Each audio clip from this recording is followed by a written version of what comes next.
Assalamualaikum warahmatullahi wabarakatuh.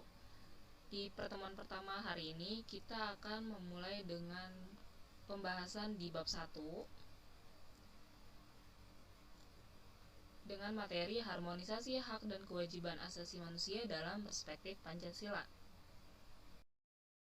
Sebelum kita memulai materi, ada baiknya kita mengetahui dulu materi apa aja sih yang akan kita pelajari ke depan.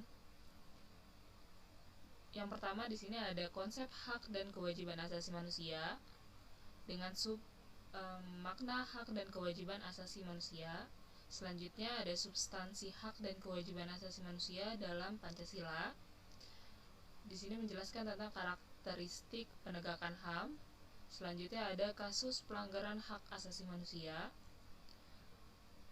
penyebab dan kasus pelanggaran HAM yang terjadi di Indonesia. Dan yang terakhir ada upaya penegakan hak asasi manusia dengan upaya pemerintah dalam menegakkan HAM. Dimulai dari materi pertama, yaitu tentang konsep hak dan kewajiban asasi manusia.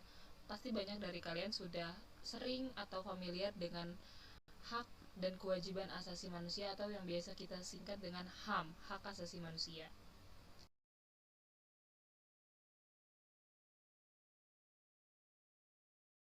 Pertama akan kita bahas yaitu makna hak asasi manusia. Menurut Undang-Undang Republik Indonesia Nomor 39 Tahun 1999, hak asasi manusia adalah seperangkat hak yang melekat pada hakikat dan keberadaan manusia sebagai makhluk Tuhan yang Maha Esa dan merupakan anugerahnya yang wajib dihormati, dijunjung tinggi, dan dilindungi oleh negara, hukum, pemerintah, dan setiap orang demi kehormatan serta perlindungan harkat dan martabat manusia.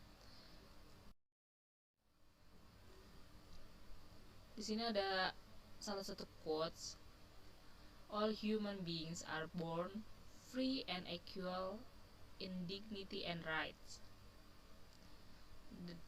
Dilansir dari salah satu artikel Universal Declaration of Human Rights.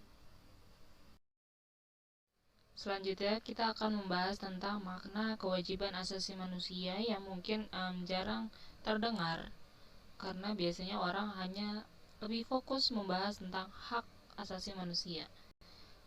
Di sini ada gambaran tentang kewajiban sebagai pelajar dan juga kewajiban sebagai masyarakat.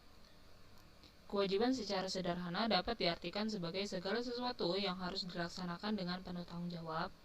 Dengan demikian, kewajiban asasi dapat diartikan sebagai kewajiban dasar setiap manusia. Ketentuan pasal 1 ayat 2 Undang-Undang Dasar Republik Indonesia Nomor 39 Tahun 1999 tentang hak asasi manusia menyatakan kewajiban dasar manusia adalah seperangkat kewajiban yang apabila tidak dilaksanakan tidak memungkinkan terlaksananya dan tegaknya hak asasi manusia. Misalkan membahas atau memberikan contoh dari dua foto gambaran tersebut. Kalian nih sebagai pelajar memiliki kewajiban, sebagai seorang anak juga memiliki kewajiban harus melaksanakan perintah orang tua, misalnya membantu membersihkan lingkungan rumah. Sebagai seorang pelajar juga kalian dituntut untuk mematuhi tata tertib sekolah, misalnya melaksanakan tugas piket kebersihan, dan juga kalian sebagai anggota masyarakat juga harus mematuhi norma-norma yang berlaku di masyarakat, misalnya ikut serta dalam kegiatan kerja bakti. Begitu pula sebagai warga negara, kalian juga mempunyai kewajiban untuk melaksanakan semua ketentuan atau peraturan perundang-undangan yang berlaku, misalnya membayar pajak. Nah, hak dan kewajiban asasi merupakan dua hal yang saling berkaitan. Keduanya memiliki hubungan kausalitas atau hubungan sebab akibat. Jadi seseorang mendapatkan haknya dikarenakan dipenuhinya kewajiban yang dimiliki. Misalnya seorang pekerja mendapatkan upah setelah dia melaksanakan pekerjaan yang menjadi kewajibannya. Selain itu, hak yang didapatkan seseorang sebagai akibat dari kewajiban yang dipenuhi oleh orang lain. Misalnya juga seorang pelajar mendapatkan ilmu pengetahuan pada mata pelajaran tertentu sebagai salah satu akibat dari dipenuhinya kewajiban oleh guru, yaitu melaksanakan kegiatan pembelajaran di kelas. Jadi hak asasi dan kewajiban asasi tidak dapat dipisahkan. Karena bagaimanapun ya, dari kewajiban itu muncul hak-hak, begitupun sebaliknya. Tapi juga sering terjadi nih pertentangan antara hak dan kewajiban tidak seimbang. Misalnya, setiap warga negara memiliki hak dan kewajiban untuk mendapatkan penghidupan yang layak. Penghidupan yang layak ini tertera dalam undang-undang dalam pasal 28. Akan tetapi, pada kenyataannya banyak warga negara yang belum merasakan kesejahteraan dalam menjalani kehidupannya. Hal ini disebabkan oleh terjadinya ketidakseimbangan semua antara hak dan kewajiban. Jadi jika keseimbangan itu tidak ada, maka akan terjadi kesenjangan sosial yang berkepanjangan. Maka dari itu antara hak dan kewajiban harus sama-sama dipenuhi.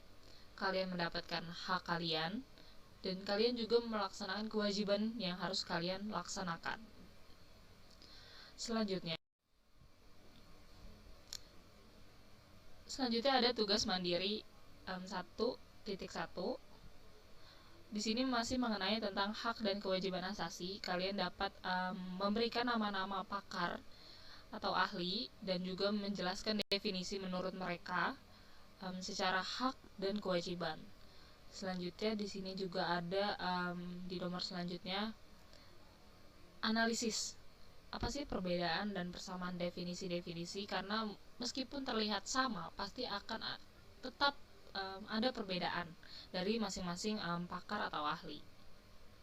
Selanjutnya di nomor ketiga, kalian dapat merumuskan sendiri nih, atau setelah pemahaman dari pembahasan yang telah kita bahas, kalian bisa menuliskan definisi kalian.